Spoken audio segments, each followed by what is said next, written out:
সাংবাদিকদের উপর হামলার ঘটনায় হামলাকারী জিয়াউর রহমান জিয়াকে গ্রেপ্তারের দাবিতে মানববন্ধন হয়েছে রংপুরে। দুপুরে জেলার পীরগঞ্জ প্রেস ক্লাবের সামনে মানববন্ধন করে জেলার সাংবাদিক নেতারা।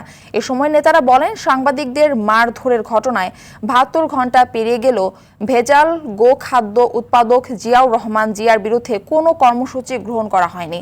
জিয়ার সঙ্গে পুলিশের অর্থনৈতিক লেনদেনের অভিযোগ তুলে বক্তারা বলেন, আগামী ৪৮ ঘণ্টার মধ্যে দাবি বাস্তবায়ন না হলে ক্যামেরা, ট্রাইপড, কলম, খাতা, ল্যাপটপ নিয়ে মহাসড়ক অবরোধ ঘোষণা করে দেন গণমাধ্যম কর্মীরা। এ সময় মানববন্ধনে বিভিন্ন রাজনৈতিক, সামাজিক, পেশাজীবী সংগঠনের নেতৃবৃন্দ এবং জনপ্রতিনিধিরা বক্তব্য রাখেন। আমি আজকে প্রশাসনের কাছে শুধুমাত্র